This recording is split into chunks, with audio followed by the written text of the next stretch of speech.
Sunod, gusto nyong malaman? Dito tayo. Dito tayo kay Lisa Marcos.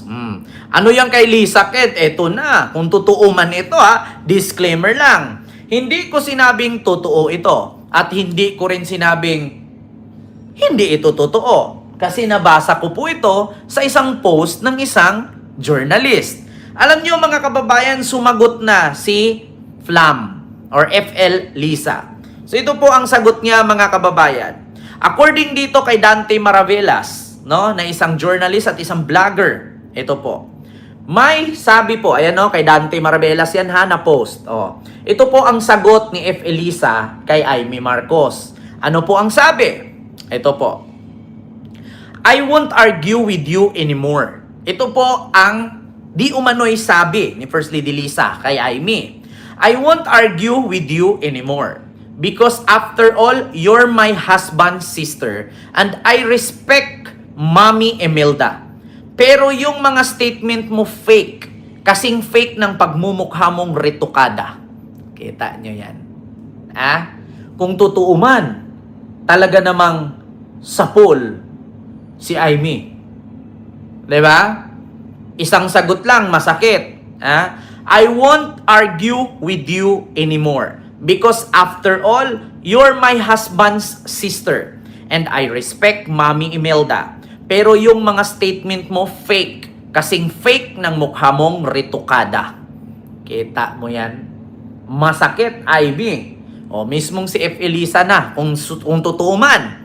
Na si F. Elisa ang nagsabi dito. So, yun na nga. Dating mahaba ang baba, umiksi ngayon. Fake nga talaga. Masakit talaga, mga kababayan. Diba?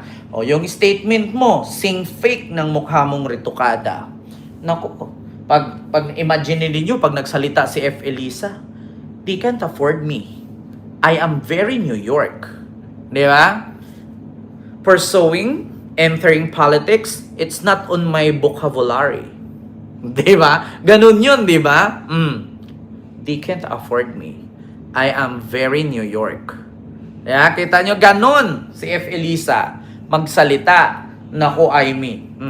I won't argue with you anymore. Because after all, you're my husband's sister.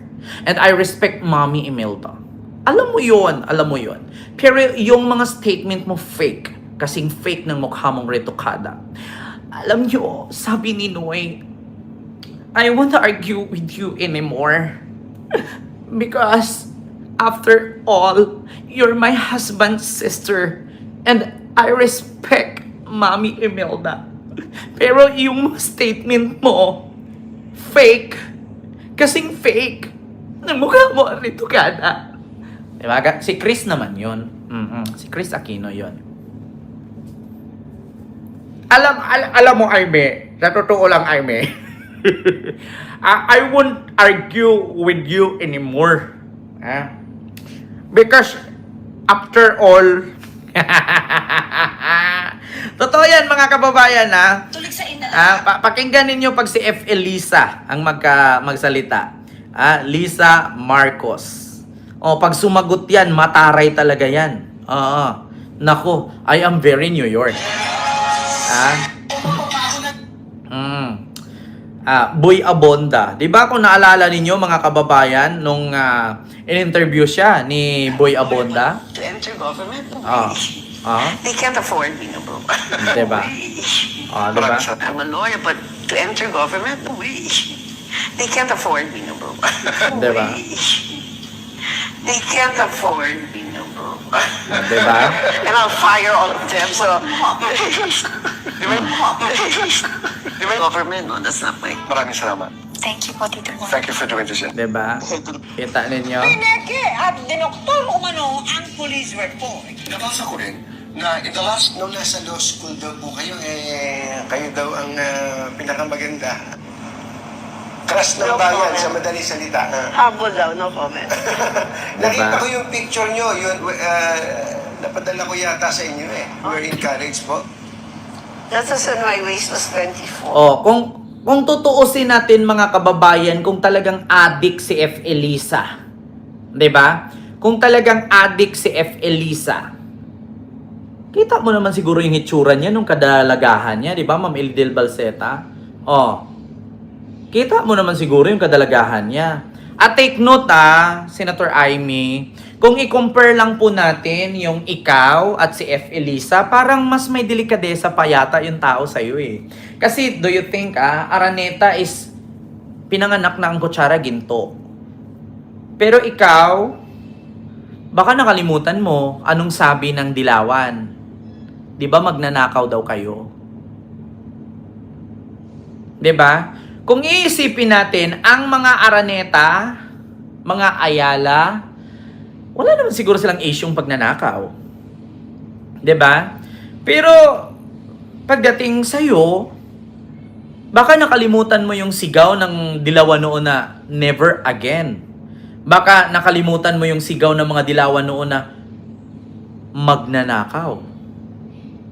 'Di ba? Alam mo, sa totoo lang, ako hindi ko ikinakahiyang mahirap ako eh. Hindi ko rin ikinakahiya na kahit sabihin akong broken family kami, wala akong pera. Pero at least hindi ako sinisigawan ng taong bayan na pamilyang magnanakaw. 'Di ba? Masakit. Tapos paano yan? Bukod sa magnanakaw, sisigawan ka pang adik. 'Di ba? So, mas nakakahiya, 'di ba? Kasi ever since, wala akong narinig na may Aranetang sinisigawang magnanakaw. Wala din akong narinig na may Aranetang issue sa droga. Pero, ikaw, kapag sinabi mong ikaw, saan galing? Paano ka nagkaganyan? 'Di ba? Ever since, wala kang narinig sa side ng mga Araneta na nagnakaw sila ng asawa. At ever since, wala kang narinig mula kay Lisa na nang-agaw siya ng asawa. Pinaglaban niya ang kanyang asawa sa kabila ng balakid na kahit tinatarayan mo siya maskin sa simbahan, dinidedma mo siya at iniirapan ng mata sa simbahan, pero never siyang nang-agaw ng asawa. Tapos i-issuehan mo pa na adik siya? My God! My God! Sa pag-aaral ba ni First Lady Lisa, may issue ba siya na nananaray ng security guard? Sa pag-aaral ba ni First Lady Lisa, may issue ba siyang wala siyang diploma? My God, doctorate yan! Ikaw! My God, hindi siya spoiled brat. 'Di ba? Nag-aral siya sa pamamagitan ng siya. At sa kanyang pag-aaral, sa kanyang room, sa kanyang classroom, siya ang pinakamaganda. Pero ikaw, nagkakamali. Ang sandok ginagamit sa kusina, hindi sa pampaparada. Sinasama ka pa ng nanay mo na mamasyal kayo sa ibang bansa. Humaharap kayo sa mga prinsesa at prinsipe. 'Di ba? Malayo pa lang, alam nyo na ang direksyon. Bakit? Tinuturo mo na eh. At take note, si F. Elisa, lawyer yan. Ikaw, anong degree mo? Di ba wala? Kaya, deserve mo, masabihan ka ni F. Elisa na hindi na daw siya makipag-argue sa'yo kasi kahit anong gagawin, kahit mag-circubalentong siya, kapatid ka pa rin ng asawa niya. At malaki ang respeto niya sa nanay mo. Pero hindi na siya makapaniwala sa sinabi mo kasi peke yan, kasi peke daw ng mukha mo. Diyos ko, biruin mo, buhay ka pa, may formalin ka ng dala-dala. 'Di ba? Okay lang sana kung collagen. Paano kung formalin? Alam nyo, ang formalin ginagamit sa patay. Ang formalin ginagamit yan siya sa mga isda para hindi mabubulok. Yeah? Pero hindi po nilalagay sa mukha. Yeah? Kasi bakit? Kapag nilagay yan sa mukha, botox po ang tawag doon. 'Di ba? So yun lang.